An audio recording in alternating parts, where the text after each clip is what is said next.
Baru sepekan pemerintahan Prabowo Gibran berjalan, Kejagung sudah hat-trick.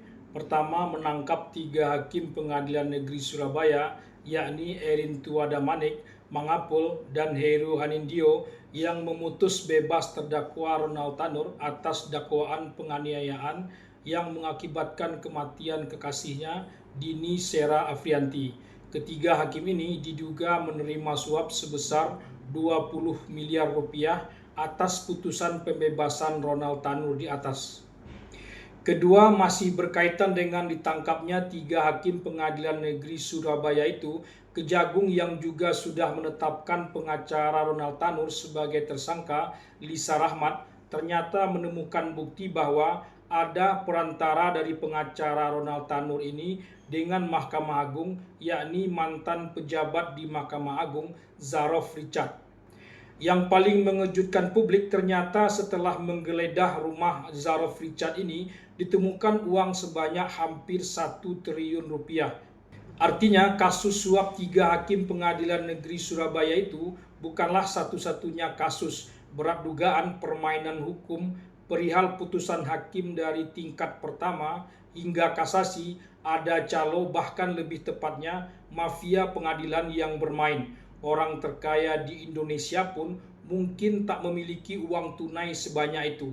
Ternyata uang tunai sebanyak itu dimiliki oleh seorang mantan pejabat di Mahkamah Agung yang sebetulnya tak terlalu tinggi pula pangkatnya. Banyak yang lebih tinggi pangkatnya daripada Zarov Richard ini. Ketiga malam ini tokoh sekelas Thomas Trikasih Lembong alias Tom Lembong ditetapkan Kejagung sebagai tersangka dalam dugaan impor gula pada tahun 2015, di mana saat itu Tom Lembong menjabat sebagai Menteri Perdagangan.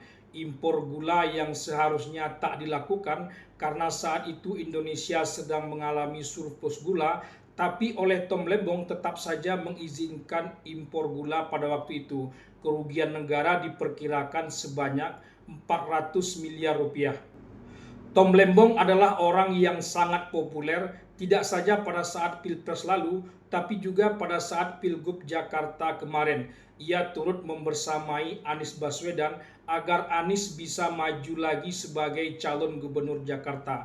Bahkan Tom Lembong juga ikut turun ke jalan memprotes rencana DPR mengesahkan RUU Pilkada yang akan menghimpit putusan MK yang mengubah syarat pencalonan pada Pilkada serentak tahun ini.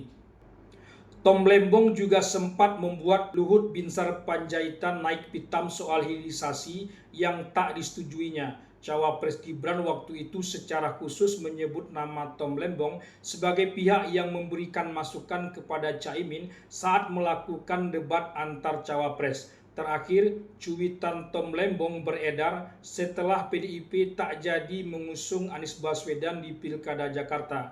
Cuitan itu berbunyi, lebih baik tidak jadi berlayar daripada menumpang perahu bajak laut. Usut punya usut, ternyata cuitan itu tidak murni dari Tom Lembong. Tom Lembong hanya mengutip saja dari kata-kata orang lain. Intinya pentersangkaan Tom Lembong oleh Kejagung ini membuat geger publik karena ia bukanlah tokoh sembarangan, orang dekat Anies Baswedan. Imajinasi publik terhadap pentersangkaan ini akan ikut bergulir. Untung pemerintahan sudah berganti. Kalau tidak, Jokowi akan ikut terseret lagi sebagai bentuk balas dendam atau apapun juga itu. Tom Lembong sudah identik sebagai tokoh perubahan seperti halnya Anies Baswedan, Refli Harun, Rocky Gerung, dan lain-lain. Tokoh perubahan terlibat kasus korupsi, cerita apa pula itu? Ini baru permulaannya saja. Selanjutnya, perdebatan hukumnya bisa akan merembet ke soal politik dan itu bisa sangat tajam. Sebelum semuanya berlangsung, alangkah lebih baiknya kita pada hari ini mengapresiasi kerja Kejagung yang baru sepekan berjalan pemerintahan baru sudah memberikan harapan yang sangat besar. Semoga harapan ini tidak pupus di tengah jalan. Semoga saja.